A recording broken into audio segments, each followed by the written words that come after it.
Welcome once again to the Black Velvet Spell, your ASMR channel to relax and listen to interesting stories. I'm Emma, and today we're going to read a few chapters from Frankenstein, or The Modern Prometheus by Mary Wollstonecraft Shelley. If you enjoy it, don't forget to comment, subscribe, and give it a like. Let's get started. Chapter 1. I am by birth a Genevese, and my family is one of the most distinguished of that republic. My ancestors had been for many years counselors and syndics, and my father had filled several public situations with honor and reputation.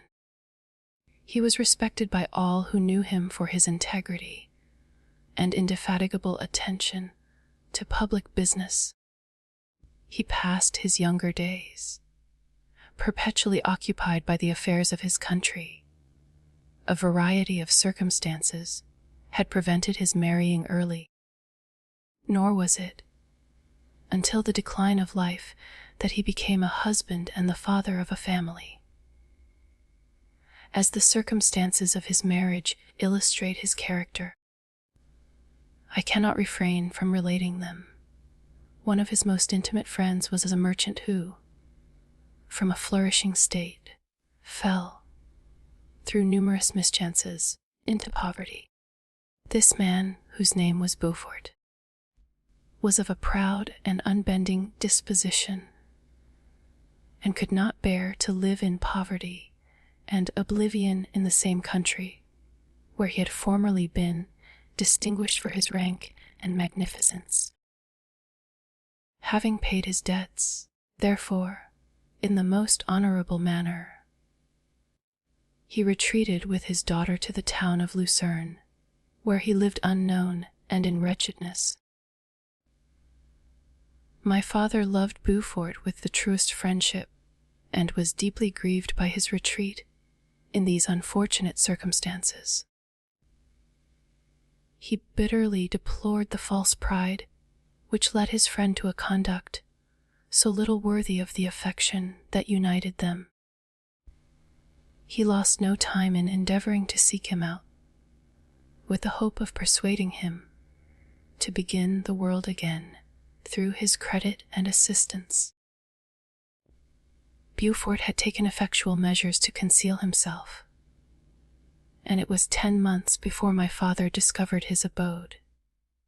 Overjoyed at this discovery, he hastened to the house, which was situated in a mean street near the Rias. But when he entered, misery and despair alone welcomed him. Beaufort had saved but a very small sum of money from the wreck of his fortunes, but it was sufficient to provide him with sustenance for some months, and in the meantime he hoped to procure some respectable employment in a merchant's house. The interval was, consequently, spent in inaction. His grief only became more deep and rankling when he had leisure for reflection, and at length it took so fast hold of his mind that at the end of 3 months he lay on a bed of sickness, incapable of any exertion. His daughter attended him with the greatest tenderness, but she saw with despair that their little fund was rapidly decreasing, and that there was no other prospect of support. But Caroline Beaufort possessed a mind of an uncommon mold, and her courage rose to support her in her adversity. She procured plain work, she plaited straw, and by various means contrived to earn a pittance scarcely sufficient to support life. Several months passed in this manner. Her father grew worse. Her time was more entirely occupied in attending him. Her means of subsistence decreased, and in the 10th month her father died in her arms, leaving her an orphan and a beggar. This last blow overcame her, and she knelt by Beaufort's coffin weeping bitterly. when my father entered the chamber. He came like a protecting spirit to the poor girl, who committed herself to his care, and after the interment of his friend, he conducted her to Geneva and placed her under the protection of a relation. 2 years after this event, Caroline became his wife. There was a considerable difference between the ages of my parents, but this circumstance seemed to unite them only closer in bonds of devoted affection. There was a sense of justice in my father's upright mind, which rendered it necessary that he should approve highly to love strongly. Perhaps during former years he had suffered from the late, discovered unworthiness of one beloved, and so was disposed to set a greater value on tried worth. There was a show of gratitude and worship in his attachment to my mother, differing wholly from the doting fondness of age, for it was inspired by reverence for her virtue and a desire to be the means of, in some degree, recompensing her for the sorrows she had endured, but which gave inexpressible grace to his behavior to her. Everything was made to yield to her wishes and her convenience. He strove to shelter her, as a fair exotic is sheltered by the gardener, from every rougher wind, and to surround her with all that could tend to excite pleasurable emotion in her soft and benevolent mind. Her health, and even the tranquility of her hitherto constant spirit, had been shaken by what she had gone through. During the 2 years that had elapsed previous to their marriage, my father had gradually relinquished all his public functions, and immediately after their union they sought the pleasant climate of Italy and the change of scene and interest attendant on a tour through that land of wonders as a restorative for her weakened frame. From Italy they visited Germany and France. Their eldest child, was born at Naples, and as an infant accompanied them in their rambles. I remained for several years their only child. Much as they were attached to each other, they seemed to draw inexhaustible stores of affection from a very mine of love to bestow them upon me. My mother's tender caresses and my father's smile of benevolent pleasure while regarding me are my first recollections.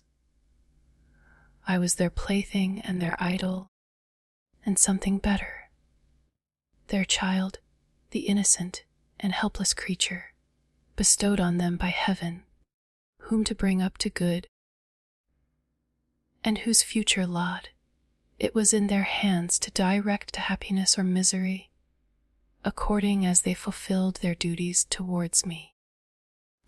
With this deep consciousness of what they owed towards the being to which they had given life, added to the active spirit of tenderness that animated both, it may be imagined that, while during every hour of my infant life, I received a lesson of patience, of charity, and of self-control, I was so guided by a silken cord that all seemed but one train of enjoyment to me.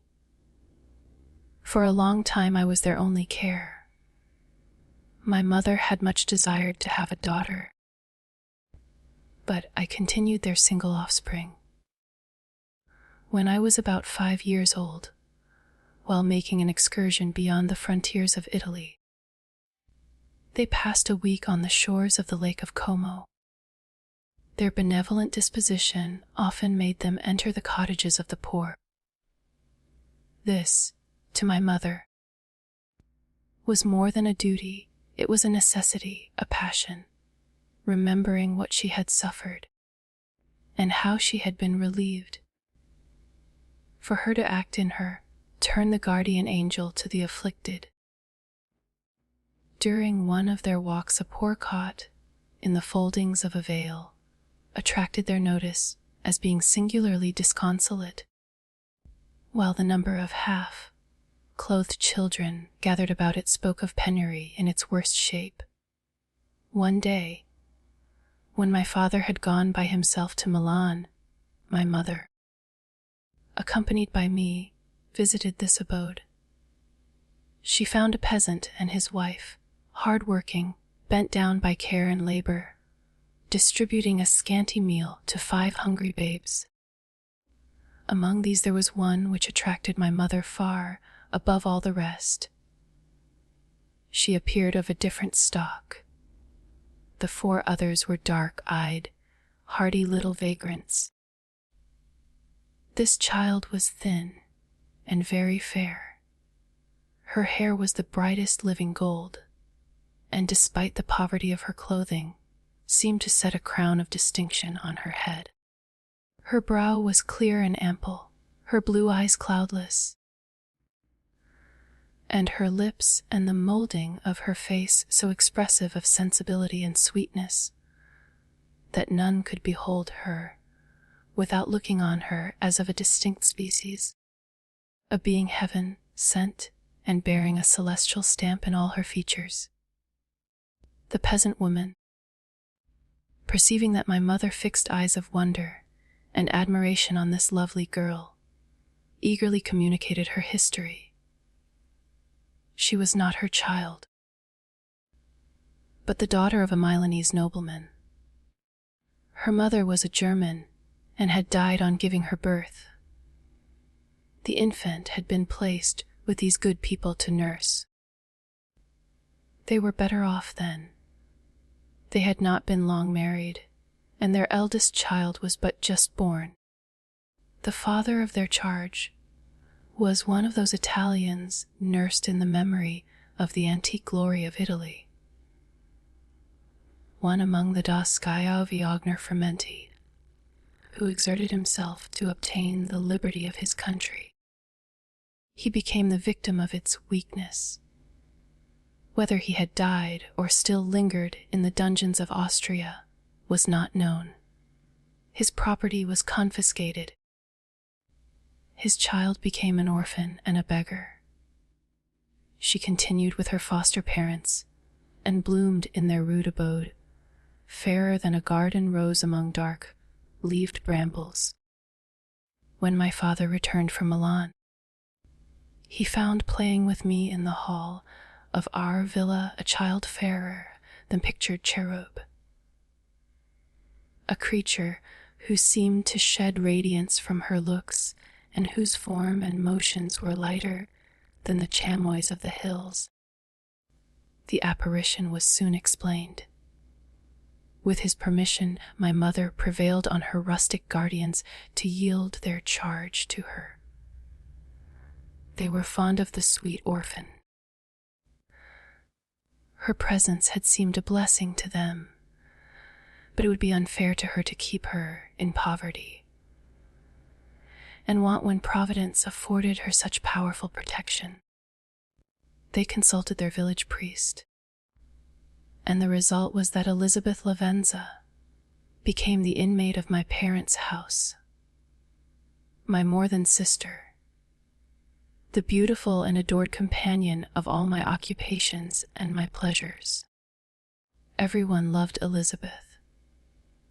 The passionate and almost reverential attachment with which all regarded her became, while I shared it, my pride and my delight. On the evening previous to her being brought to my home, my mother had said playfully, "I have a pretty present for my Victor. Tomorrow he shall have it." And when, on the morrow, she presented Elizabeth to me as her promised gift, I, with childish seriousness, interpreted her words literally and looked upon Elizabeth as mine to protect, love, and cherish. All praises bestowed on her I received as made to a possession of my own.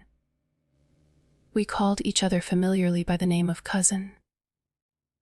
No word, no expression could body forth the kind of relation in which she stood to me, my more than sister, since till death she was to be mine only.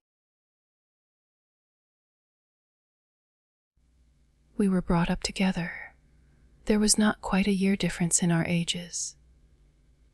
I need not say that we were strangers to any species of disunion or dispute.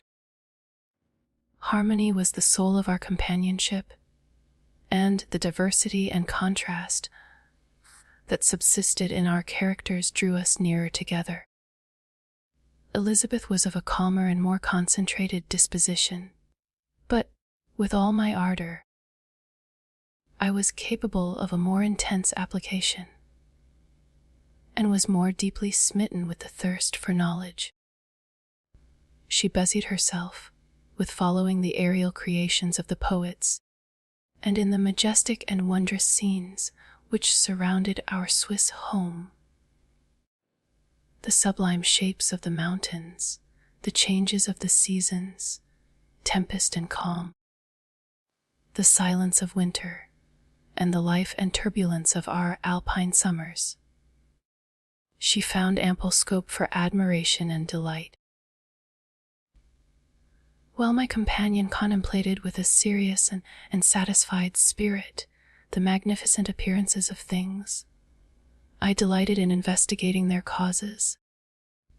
The world was to me a secret which I desired to divine.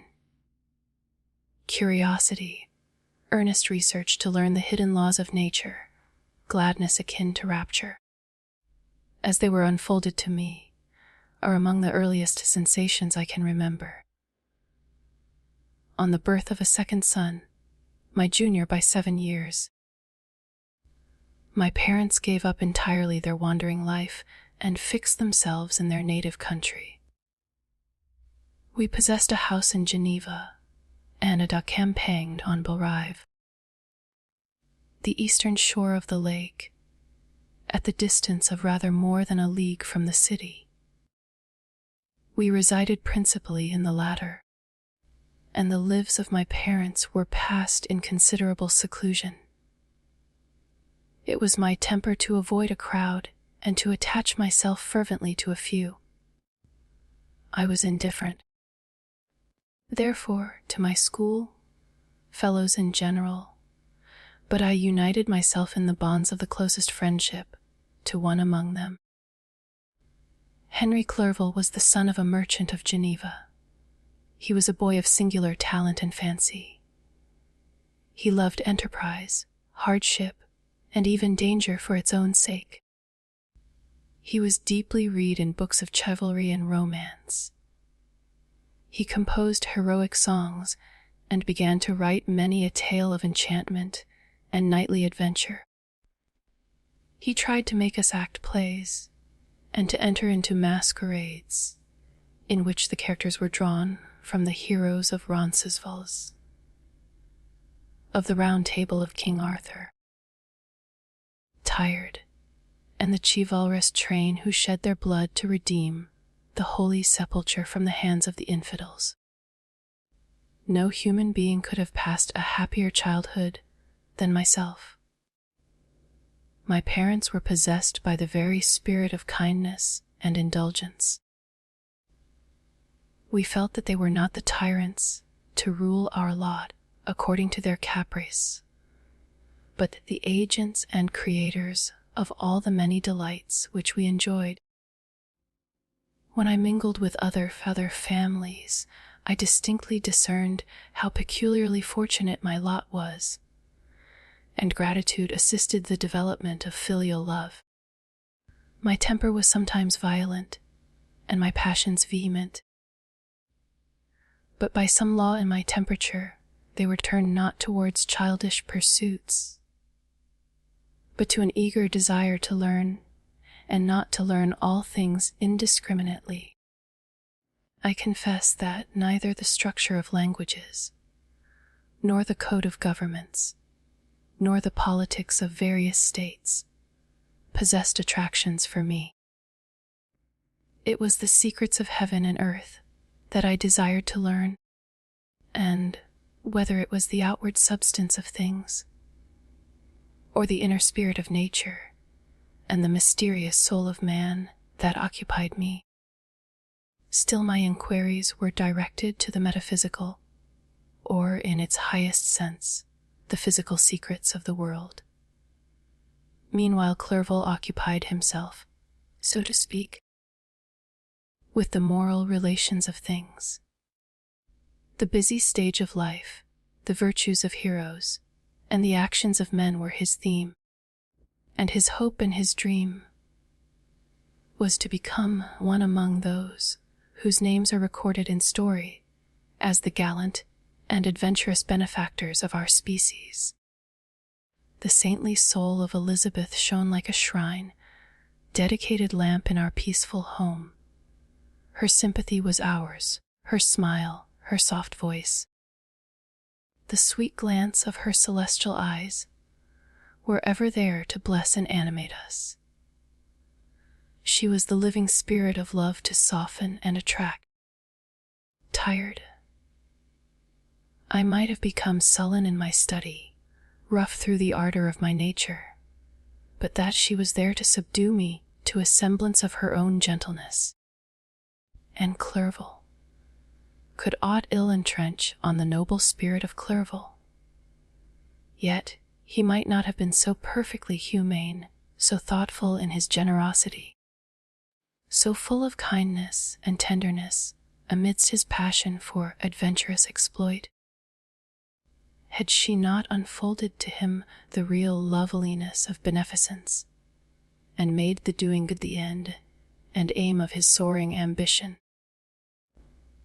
I feel exquisite pleasure in dwelling on the recollections of childhood, before misfortune had tainted my mind and changed its bright visions of extensive usefulness into gloomy and narrow reflections upon self. Besides, in drawing the picture of my early days, I also record those events which led, by insensible steps, to my after tale of misery. For when I would account to myself for the birth of that passion which afterwards ruled my destiny, I find it arise, like a mountain river, from ignoble and almost forgotten sources, but, swelling as it proceeded, it became the torrent which, in its course, has swept away all my hopes and joys. Natural philosophy is the genius that has regulated my fate. I desire, therefore, in this narration, to state those facts which led to my predilection for that science. When I was 13 years of age, we all went on a party of pleasure to the baths near Thunen. The inclemency of the weather obliged us to remain a day confined to the inn. In this house I chanced to find a volume of the works of Cornelius Agrippa. I opened it with apathy. The theory which he attempts to demonstrate and the wonderful facts which he relates soon changed this feeling into enthusiasm. A new light seemed to dawn upon my mind, and bounding with joy, I communicated my discovery to my father. My father looked carelessly at the title page of my book and said, "I, Cornelius Agrippa." "My dear Victor, do not waste your time upon this. It is sad trash." If, instead of this remark, my father had taken the pains to explain to me that the principles of Agrippa had been entirely exploded, and that a modern system of science had been introduced which possessed much greater powers than the ancient, because the powers of the latter were chimerical, while those of the former were real and practical. Under such circumstances, I should certainly have thrown Agrippa aside and have contented my imagination, warmed as it was, by returning with greater ardor to my former studies. It is even possible that the train of my ideas would never have received the fatal impulse that led to my ruin. But the cursory glance my father had taken of my volume by no means assured me that he was acquainted with its contents, and I continued to read with the greatest avidity. When I returned home, my first care was to procure the whole works of this author, and afterwards of Paracelsus and Albertus Magnus. I read and studied the wild fancies of these writers with delight. They appeared to me treasures known to few besides myself. I have described myself as always having been imbued with a fervent longing to penetrate the secrets of nature. In spite of the intense labor and wonderful discoveries of modern philosophers, I always came from my studies discontented and unsatisfied. Sir Isaac Newton is said to have avowed that he felt like a child, picking up shells beside the great and unexplored ocean of truth. Those of his successors in each branch of natural philosophy with whom I was acquainted appeared even to my boy's apprehensions as tyros engaged in the same pursuit. The untaught peasant beheld the elements around him and was acquainted with their practical uses. The most learned philosopher knew little more. He had partially unveiled the face of nature, but her immortal lineaments were still a wonder and a mystery. He might dissect, anatomize, and give names, but not to speak of a final cause. Causes in their secondary and tertiary grades were utterly unknown to him. I had gazed upon the fortifications and impediments that seemed to keep human beings from entering the citadel of nature, and rashly and ignorantly I had repined. But here were books, and here were men who had penetrated deeper and knew more. I took their word for all that they averred, and I became their disciple. It may appear strange that such should arise in the 18th century, but while I followed the routine of education in the schools of Geneva, I was, to a great degree, self-taught with regard to my favorite studies. My father was not scientific, and I was left to struggle with a child's blindness, added to a student's thirst for knowledge. Under the guidance of my new preceptors, I entered with the greatest diligence into the search of the philosopher's stone and the elixir of life, but the latter soon obtained my undivided attention.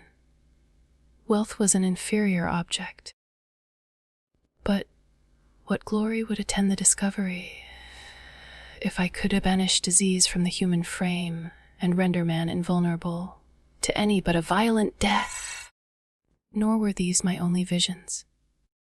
The raising of ghosts or devils was a promise liberally accorded by my favorite authors, the fulfillment of which I most eagerly sought. And if my incantations were always unsuccessful, I attributed the failure rather to my own inexperience and mistake than to a want of skill or fidelity in my instructors. And thus for a time I was occupied by exploded systems, mingling, like an unadept, 1,000 contradictory theories and floundering desperately in a very slough of multifarious knowledge, guided by an ardent imagination and childish reasoning, till an accident again changed the current of my ideas. When I was about 15 years old, we had retired to our house near Belrive, when we witnessed a most violent and terrible thunderstorm. It advanced from behind the mountains of Jura, and the thunder burst at once with frightful loudness from various quarters of the heavens. I remained while the storm lasted, watching its progress with curiosity and delight. As I stood at the door, on a sudden I beheld a stream of fire issue from an old and beautiful oak, which stood about 20 yards from our house, and so soon as the dazzling light vanished, the oak had disappeared, and nothing remained but a blasted stump. When we visited it the next morning, we found the tree shattered in a singular manner. It was not splintered by the shock, but entirely reduced to thin ribbons of wood. I never beheld anything so utterly destroyed. Before this I was not unacquainted with the more obvious laws of electricity. On this occasion a man of great research in natural philosophy was with us, and excited by this catastrophe, he entered on the explanation of a theory, which he had formed on the subject of electricity and galvanism, which was at once new and astonishing to me. All that he said threw greatly into the shade Cornelius Agrippa, Albertus Magnus, and Paracelsus, the lords of my imagination, but by some fatality the overthrow of these men disinclined me to pursue my accustomed studies. It seemed to me as if nothing would or could ever be known. All that had so long engaged my attention suddenly grew despicable. By one of those caprices of the mind which we are perhaps most subject to in early youth, I at once gave up my former occupations, set down natural history and all its progeny as a deformed and abortive creation, and entertained the greatest disdain for a wood, be science which could never even step within the threshold of real knowledge. In this mood of mind I betook myself to the mathematics and the branches of study appertaining to that science as being built upon secure foundations, and so worthy of my consideration. Thus strangely are our souls constructed, and by such slight ligaments are we bound to prosperity or ruin. When I look back, it seems to me as if this almost miraculous change of inclination and will was the immediate suggestion of the guardian angel of my life.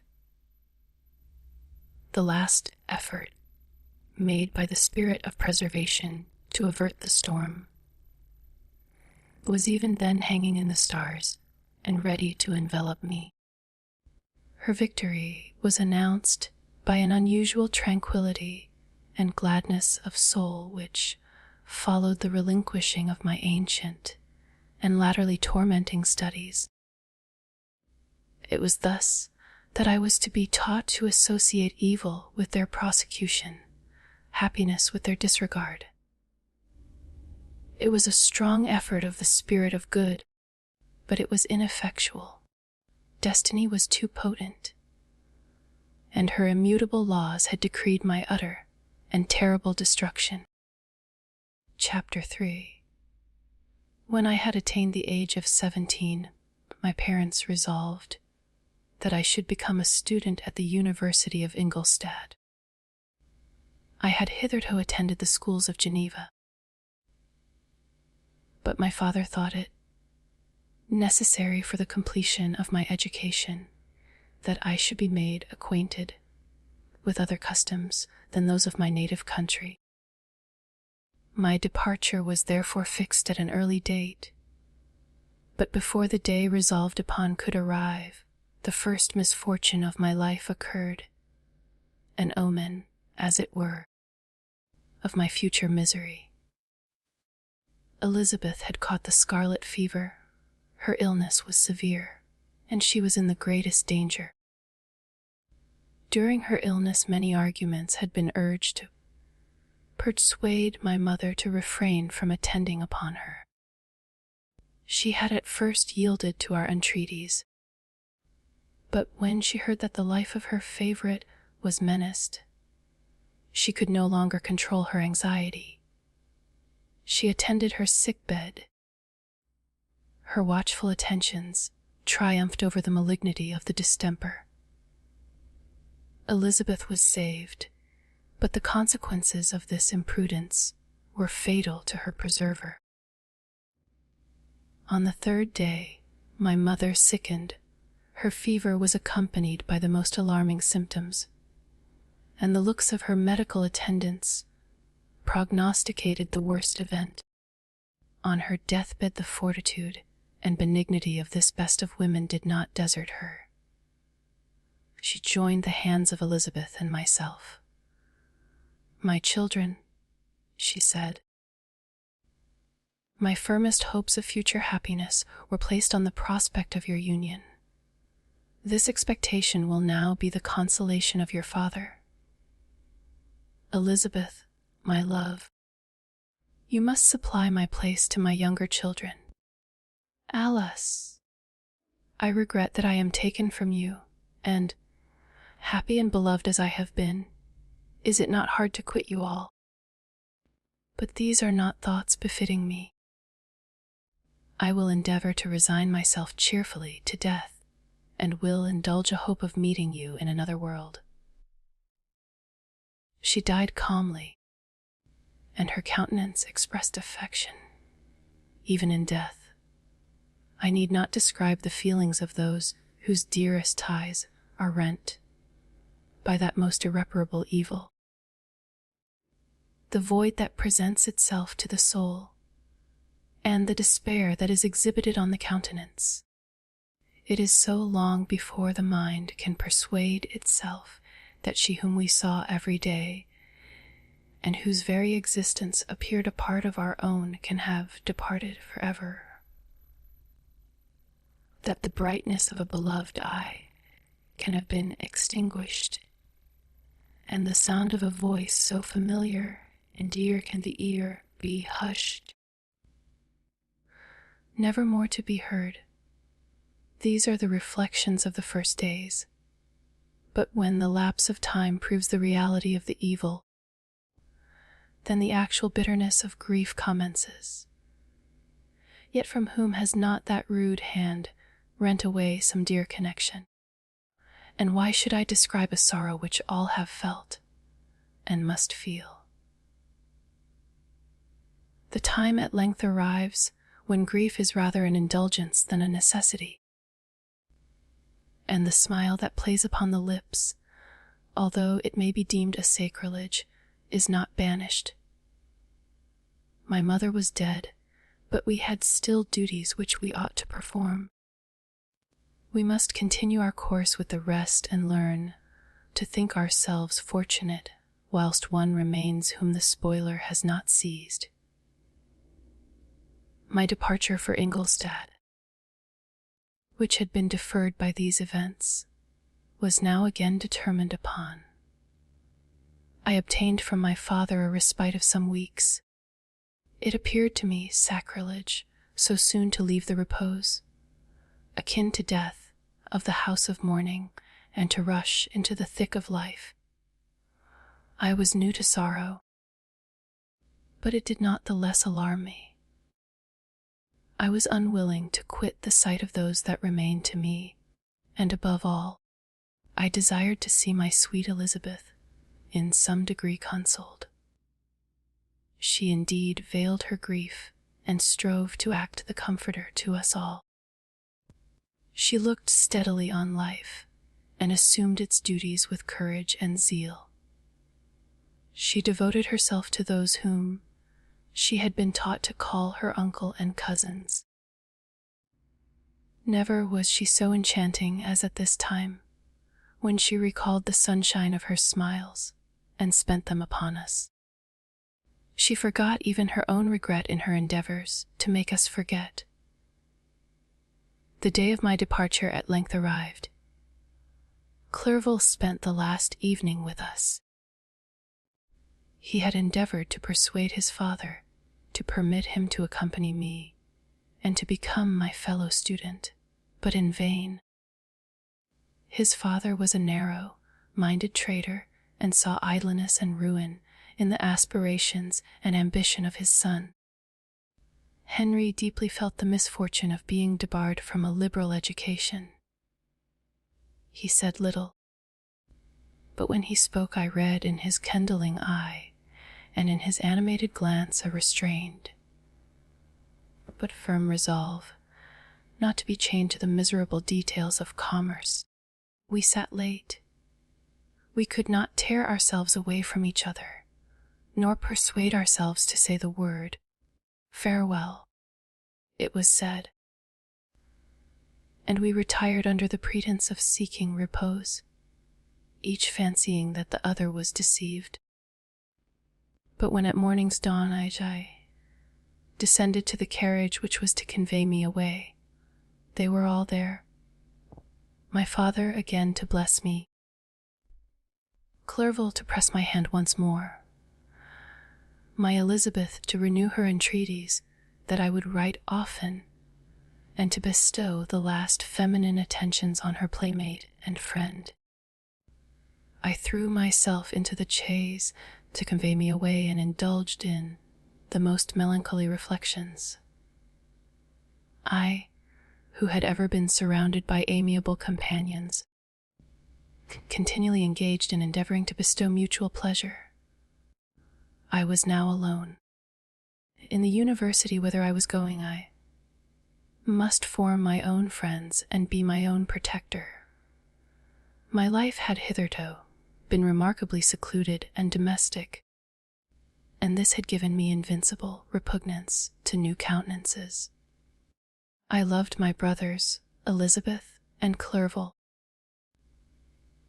These were old familiar faces, but I believed myself totally unfitted for the company of strangers. Such were my reflections as I commenced my journey, but as I proceeded, my spirits and hopes rose. I ardently desired the acquisition of knowledge. I had often, when at home,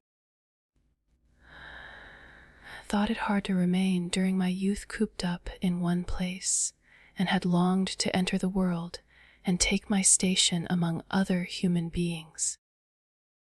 Now my desires were complied with, and it would indeed have been folly to repent.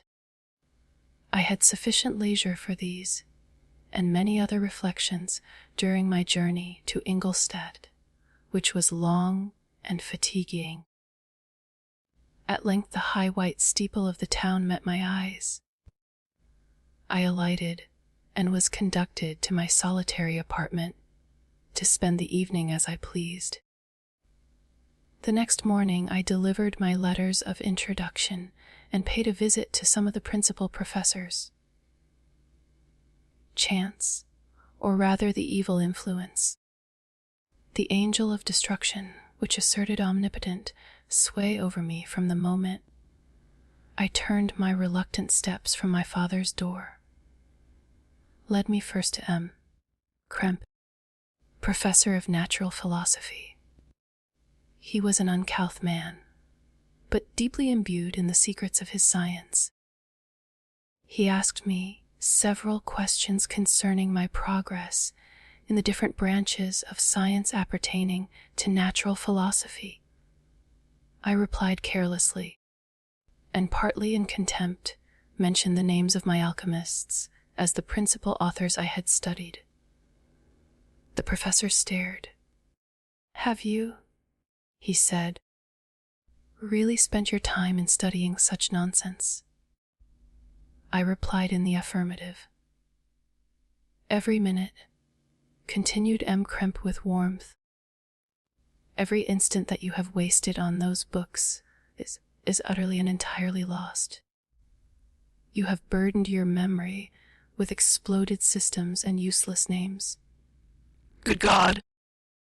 In what desert land have you lived, where no one was kind enough to inform you that these fancies which you have so greedily imbibed are 1,000 years old, and as musty as they are ancient?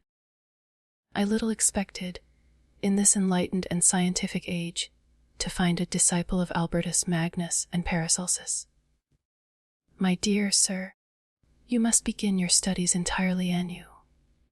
So saying, he stepped aside and wrote down a list of several books treating of natural philosophy which he desired me to procure, and dismissed me after mentioning that, in the beginning of the following week, he intended to commence a course of lectures upon natural philosophy in its general relations, and that M. Waldman, a fellow professor, would lecture upon chemistry the alternate days that he omitted.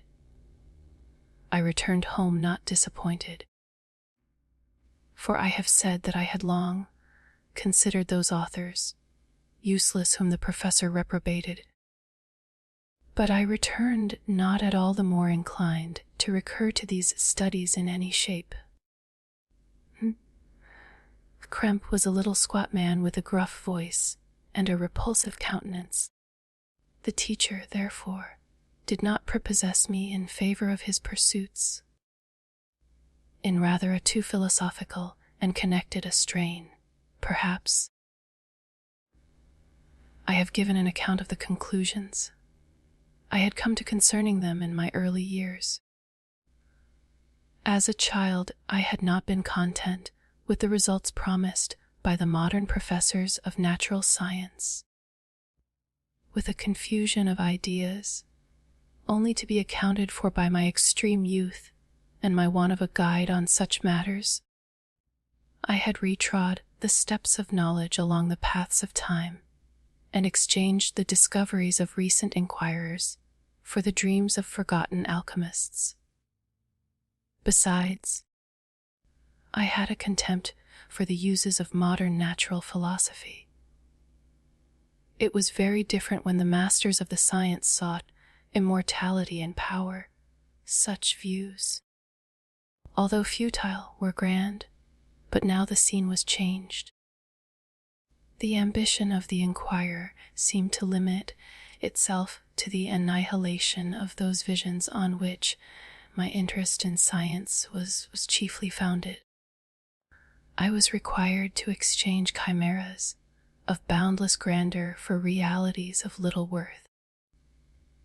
Such were my reflections during the first 2 or 3 days of my residence at Ingolstadt. Tired, which were chiefly spent in becoming acquainted with the localities and the principal residents in my new abode.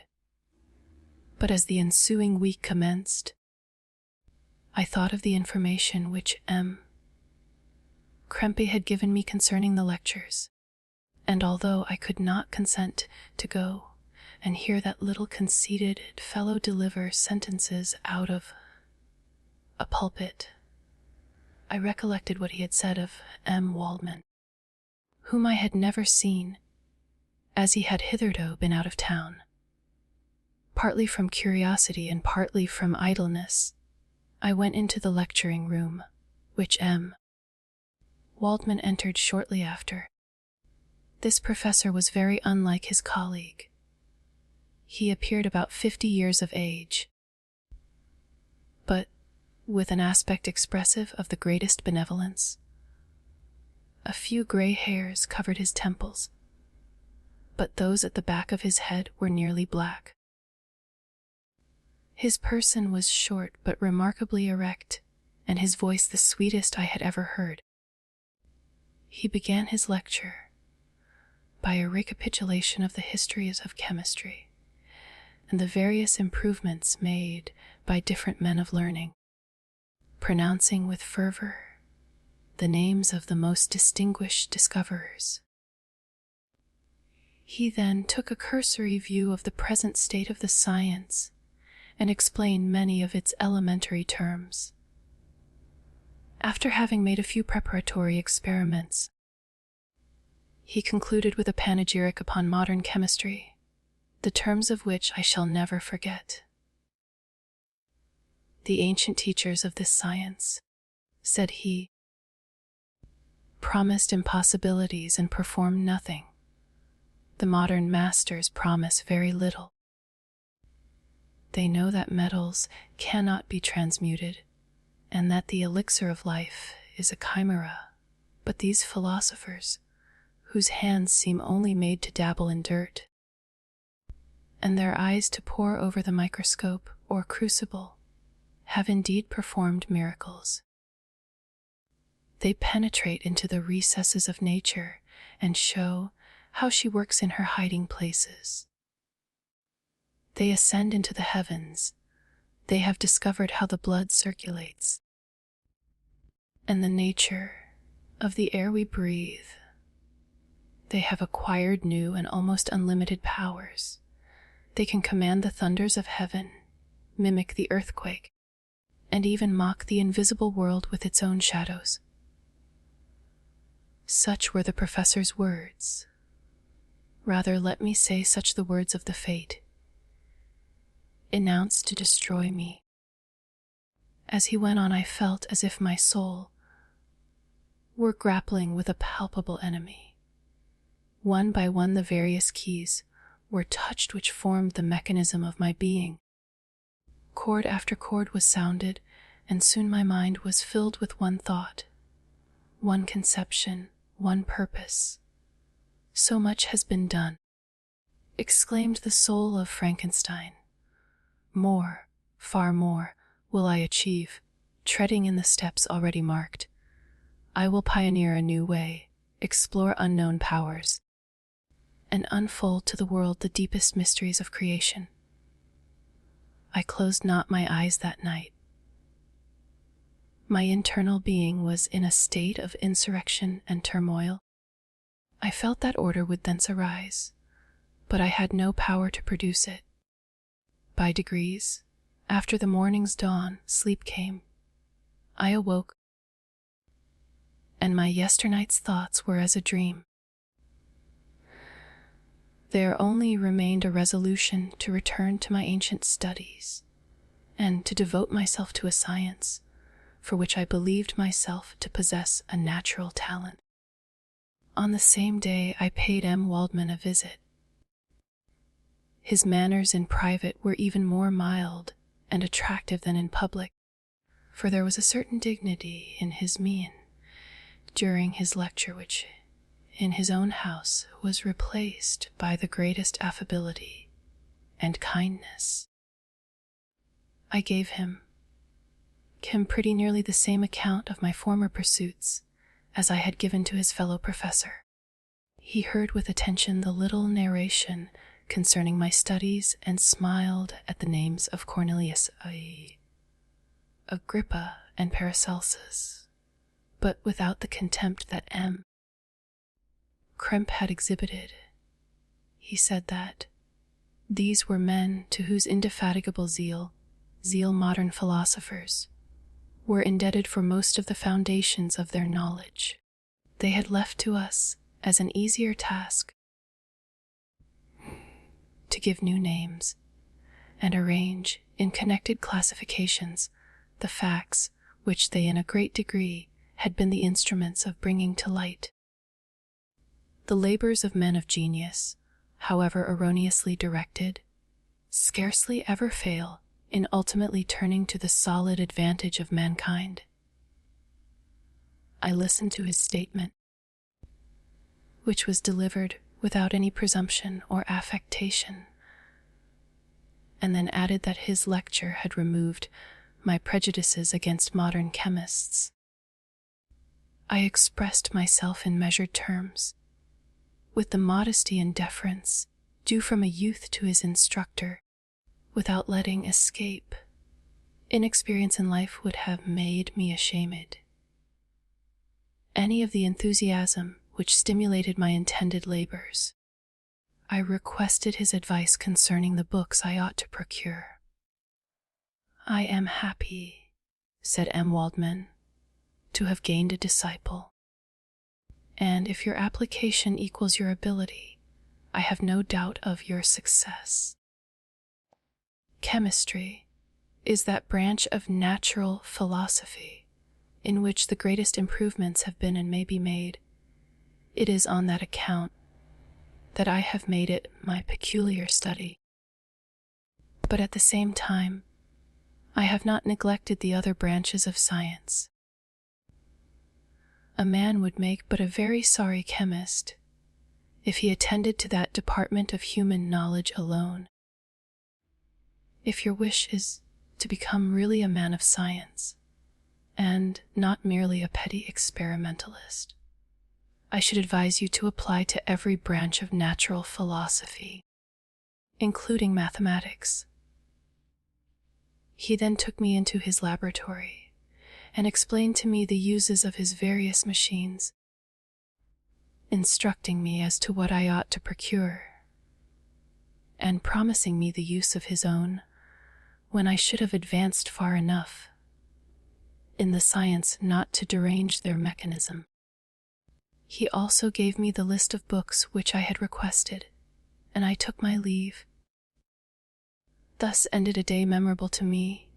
It decided my future destiny. Chapter 4.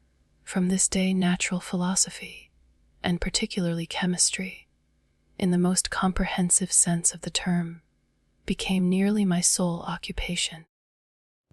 I read with ardor those works, so full of genius and discrimination, which modern inquirers have written on these subjects.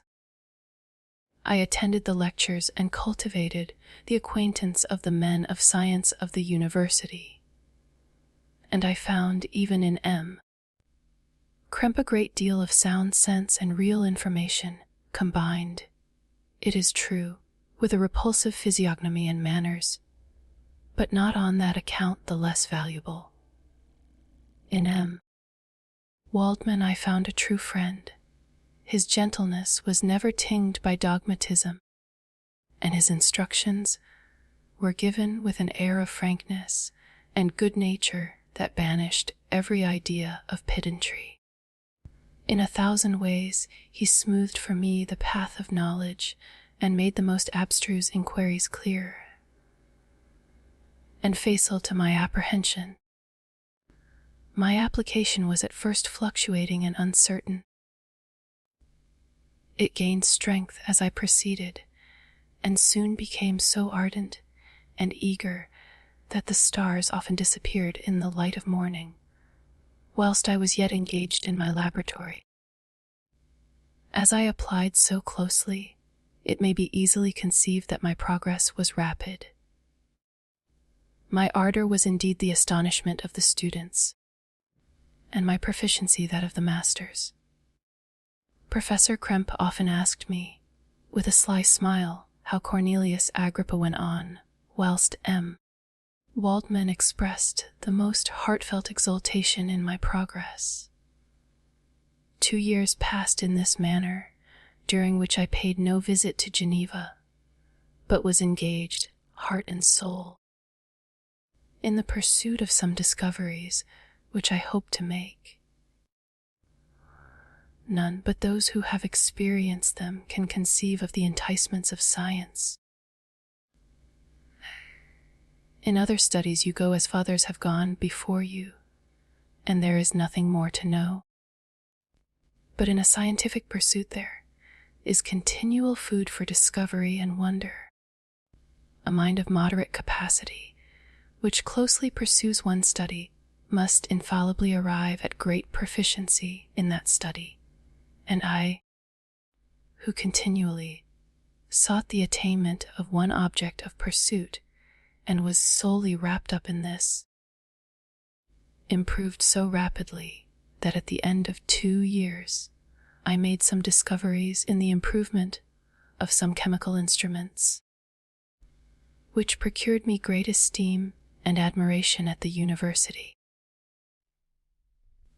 When I had arrived at this point, and had become as well acquainted with the theory and practice of natural philosophy as depended on the lessons of any of the professors at Ingolstadt, tired, my residence there being no longer conducive to my improvements, I thought of returning to my friends in my native town, when an incident happened that protracted my stay. One of the phenomena which had peculiarly attracted my attention was the structure of the human frame, and, indeed, any animal endued with life. Whence, I often asked myself, did the principle of life proceed? It was a bold question, and and one which has ever been considered as a mystery. Yet with how many things are we upon the brink of becoming acquainted? If cowardice or carelessness did not restrain our inquiries, I revolved these circumstances in my mind and determined thenceforth to apply myself more particularly to those branches of natural philosophy which relate to physiology. Unless I had been animated by an almost supernatural enthusiasm, my application to this study would have been irksome and almost intolerable.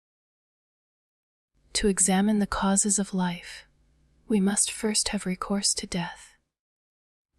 I became acquainted with the science of anatomy, but this was not sufficient. I must also observe the natural decay and corruption of the human body. In my education, my father had taken the greatest precautions that my mind should be impressed with no supernatural horrors.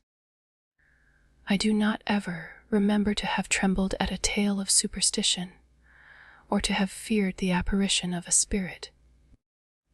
Darkness had no effect upon my fancy, and a churchyard was to me merely the receptacle of bodies deprived of life, which, from being the seat of beauty and strength, had become food for the worm. Now I was led to examine the cause and progress of this decay, and forced to spend days and nights in vaults and charnel houses. My attention was fixed upon every object, the most insupportable to the delicacy of the human feelings. I saw how the fine form of man was degraded and wasted. I beheld the corruption of death succeed to the blooming cheek of life. I saw how the worm inherited the wonders of the eye and brain. I paused, examining and analyzing all the minutiae of causation, as exemplified in the change from life to death and death to life, until from the midst of this darkness a sudden light broke in upon me, a light so brilliant and wondrous, yet so simple, that while I became dizzy with the prospect which it illustrated, I was surprised that among so many men of genius who had directed their inquiries towards the same science, that I alone should be reserved to discover so astonishing a secret. Remember, I am not recording the vision of a madman. The sun does not more certainly shine in the heavens than that which I now affirm is true. Some miracle might have produced it, yet the stages of the discovery were distinct and probable. After days and nights of incredible labor and fatigue, I succeeded in discovering the cause of generation and life, nay, more. I became myself capable of bestowing animation upon lifeless matter. The astonishment which I had at first experienced on this discovery soon gave place to delight and rapture. After so much time spent in painful labor, to arrive at once at the summit of my desires was the most gratifying consummation of my toils. But this discovery was so great and overwhelming that all the steps by which I had been progressively led to it were obliterated, and I beheld only the result. What had been the study and desire of the wisest men since the creation of the world was now within my grasp.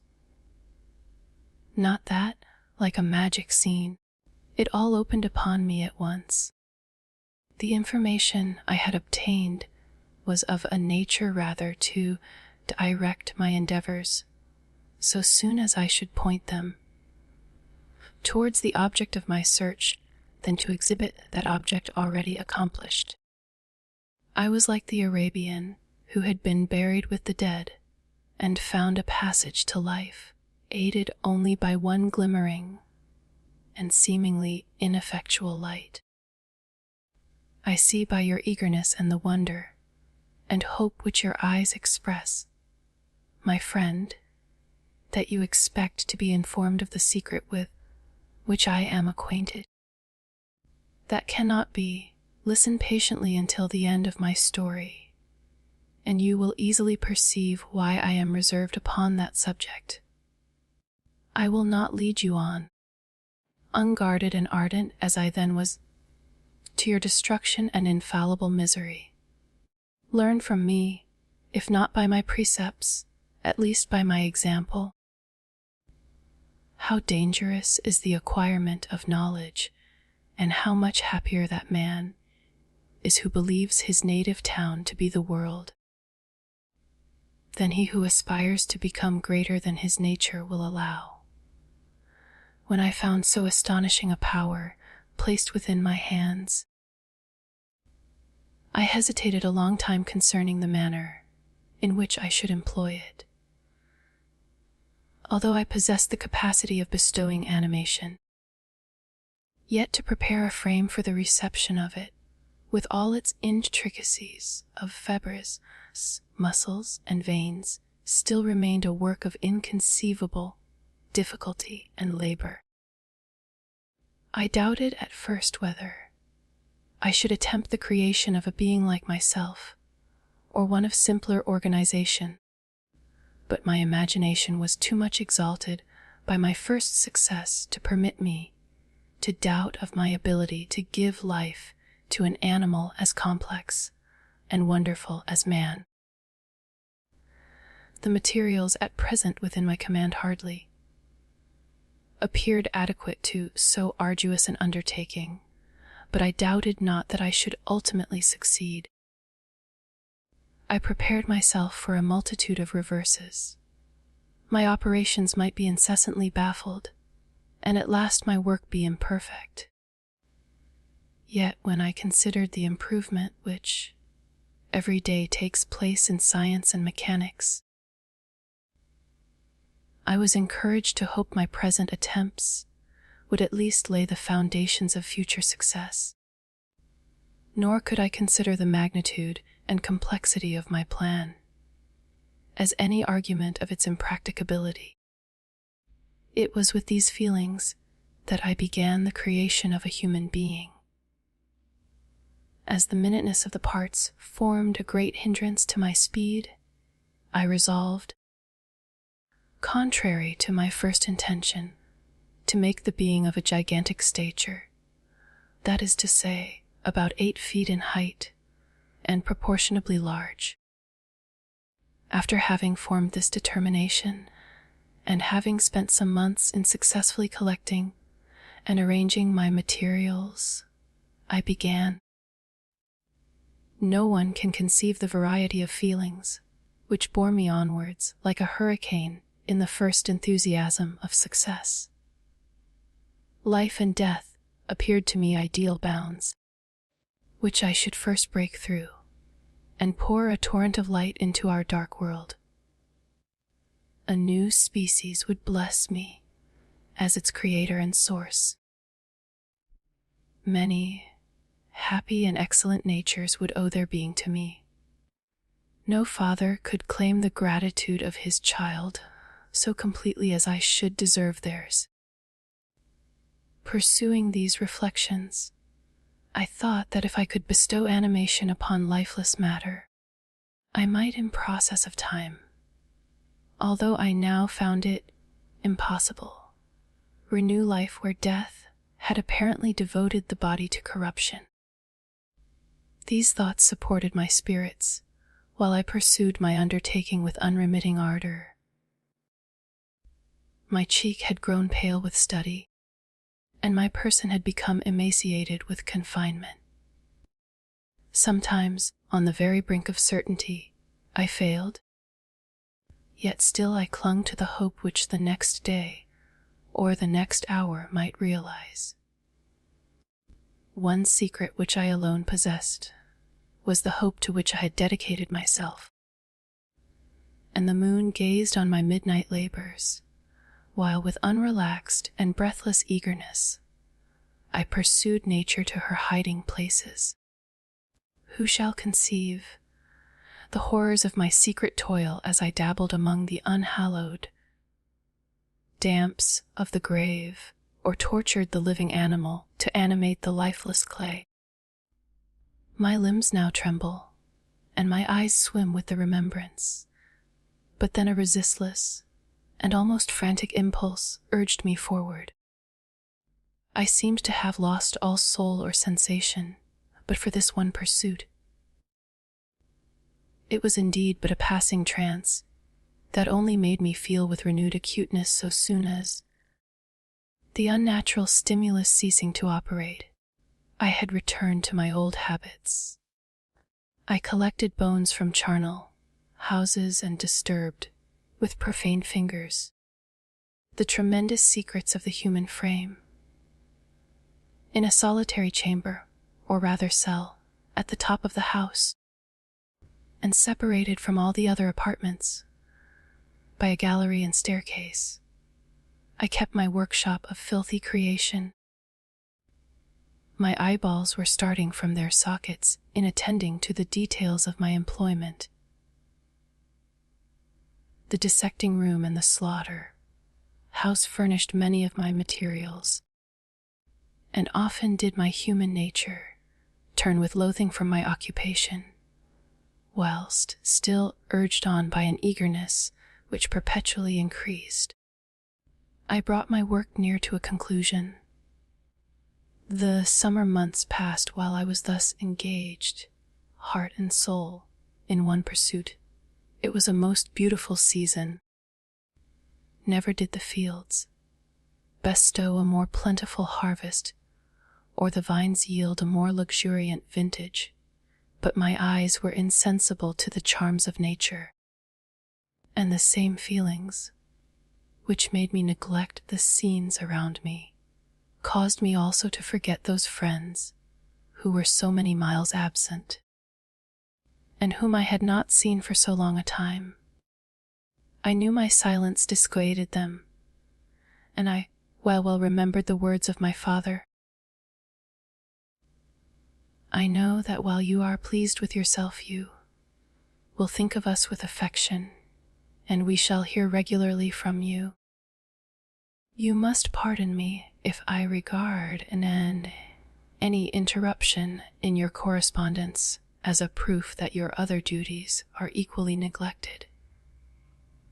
I knew well, therefore, what would be my father's feelings, but I could not tear my thoughts from my employment, loathsome in itself, but which had taken an irresistible hold of my imagination.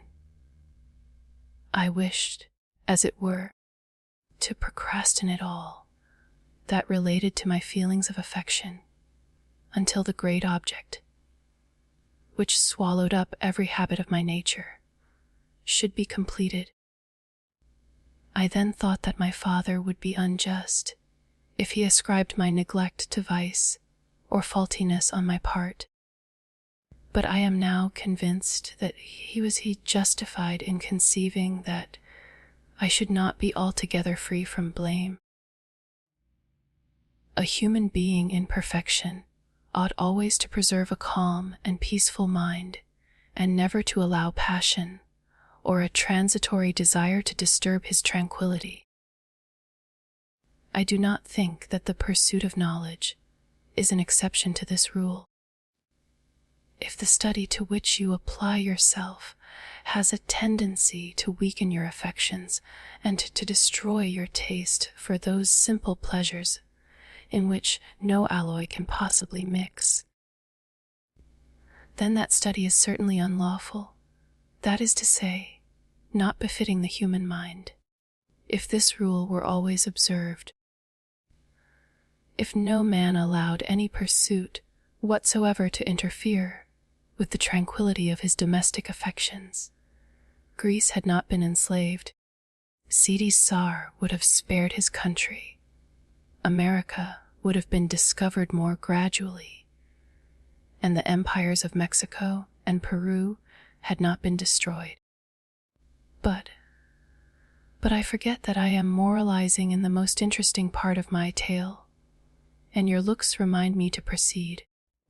My father made no reproach in his letters, and only took notice of my silence by inquiring into my occupations more particularly than before. Winter, spring, and summer passed away during my labors, but I did not watch the blossom or the expanding leaves, sights which before always yielded me supreme delight. So deeply was I engrossed in my occupation. The leaves of that year had withered before my work drew near to a close, and now every day showed me more plainly how well I had succeeded. But my enthusiasm was checked by my anxiety, and I appeared rather like one doomed by slavery to toil in the mines, or any other unwholesome trade than an artist occupied by his favorite employment. Every night I was oppressed by a slow fever, and I became nervous to a most painful degree. The fall of a leaf startled me, and I shunned my fellow creatures, as if I had been guilty of a crime. Sometimes I grew alarmed at the wreck I perceived that I had become. The energy of my purpose alone sustained me. My labors would soon end, and I believed that exercise and amusement would then drive away incipient disease, and I promised myself both of these when my creation should be completed.